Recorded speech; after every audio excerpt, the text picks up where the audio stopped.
Stay informed on earnings trends and analysis in Zacks Earnings Outlook.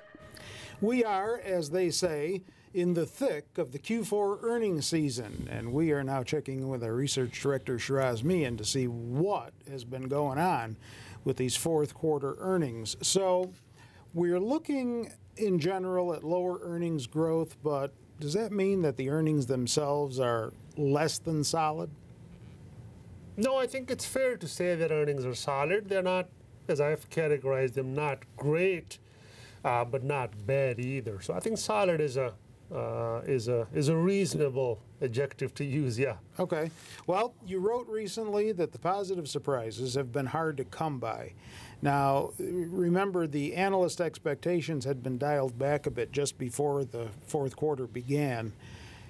And corporate guidance still overall remains negative. Namely, we had poor outlooks from Caterpillar and NVIDIA. Sure. So what other standouts in the guidance department caught your attention so far?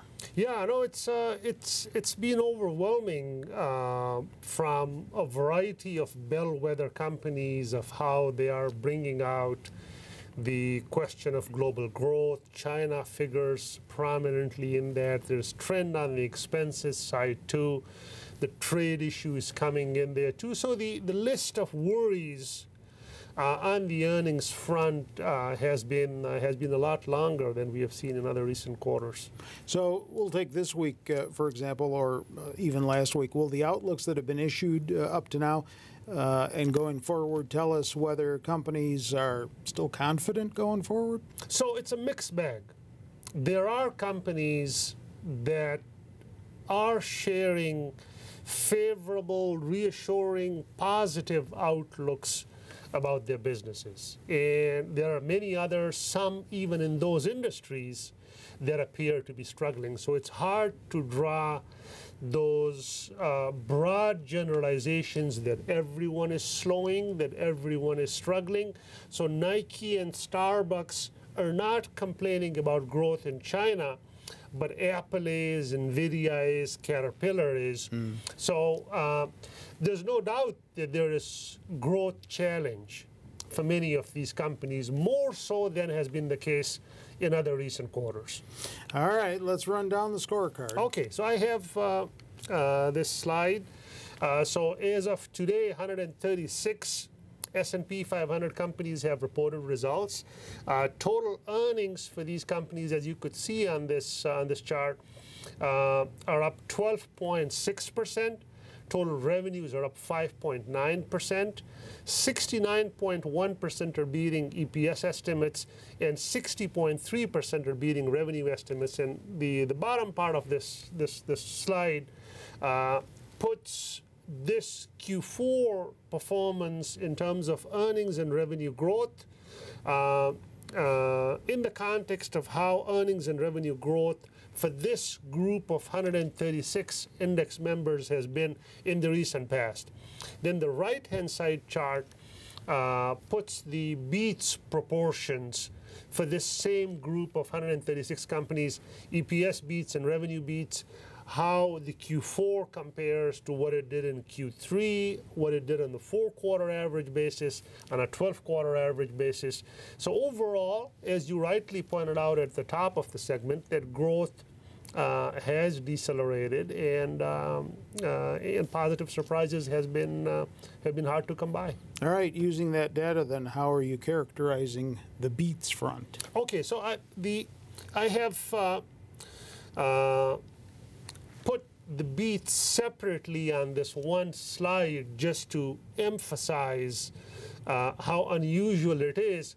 So the 69.1% beats percentage for EPS in Q4 for this 136 companies that have reported compares to 80.9% for the same group in the previous earnings season. The average over the last 4 quarters through Q3 18 was 82%.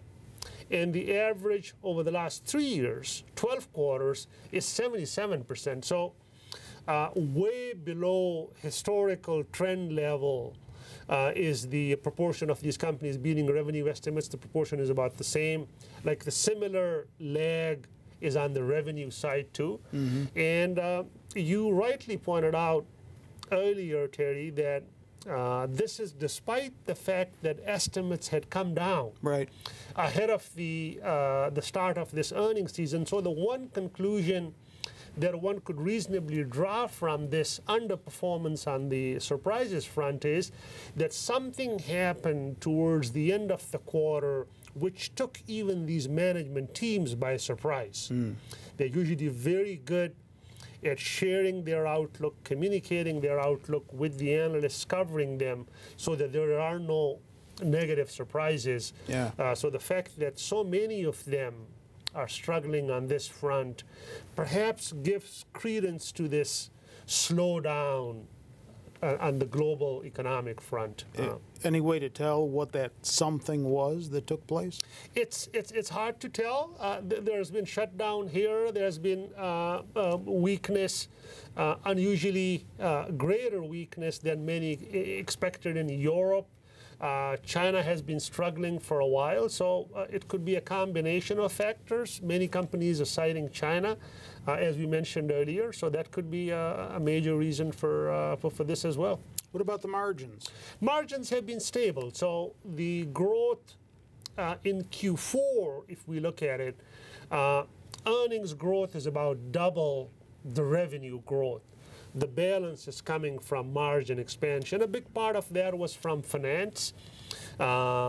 Finance margins benefited from the higher interest rates relative to the year earlier period, even though interest rates have come down some. But yes, margins have, by and large, been higher than what we have seen in the past. So to round out the picture, then, when all the dust settles on the Q4 scene, what is growth going to look like? So we had north of 25% growth in the first 3 quarters of the year. When all is said and done, we are tracking about 11.5% now. I would think we will have a percentage higher than this. So about 12.5% to 13% would be my estimate for when we close the books on Q4, which would be about half of the pace we saw in the first 3 quarters of the year. Yeah. So tech earnings, how are you characterizing tech earnings, especially given the Apple? Yes. So even before Apple came out and did the pre-announcement, the expectation was for a very material deceleration in tech earnings. So low to mid-single digits earnings growth, low to mid-single digit revenue growth in this quarter, and then in the coming many quarters. I added a slide here which shows the blended picture. Okay. Meaning that the results that have come out combined with the estimates for the still to come. So Q4 is in the middle. You could see that 4.4% earnings growth and 4.7% revenue growth in this quarter, in Q4. And you would see that in the following quarter, the picture is not getting any better. In fact, Q1 19 and Q2 19 are in negative. So the major growth spurt that we saw over the last 2-3 years from the tech sector, at least from estimates at this stage, appears to be behind us. All that being said, if you had to identify one big concern for this earnings season, what would it be? So the one big concern I have is tied to this global growth worry. And you mentioned earlier the negative guidance, negative pre-announcements, and the net effect of all of that on the earnings front is showing up in very accelerated negative estimate revisions. And I have a slide to share with folks here. And what we are doing in this slide is that the left-hand side chart is showing what's happening to estimates for the first quarter of 2019, the quarter we are in.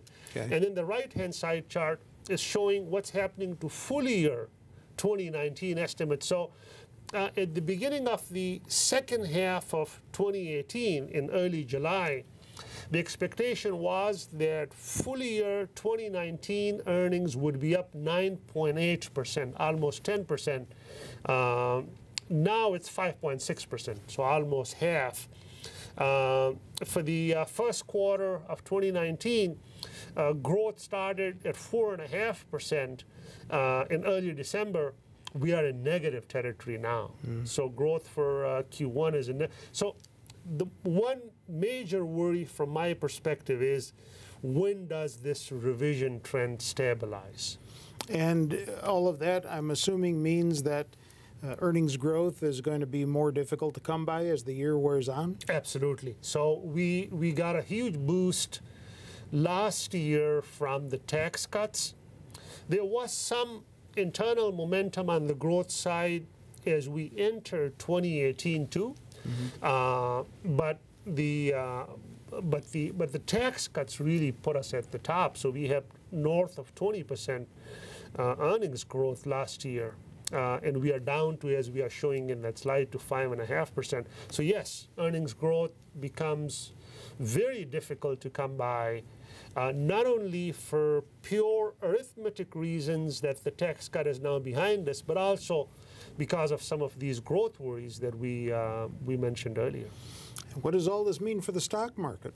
So the net effect is that it's not positive. And what I discussed, that I want to share one other slide with folks here, which puts the growth picture that you were discussing earlier for Q4 and the coming quarters in the context of where we have come from. And folks can see clearly there that the growth picture is very challenging. And to come back to your question, Terry, it is not helpful.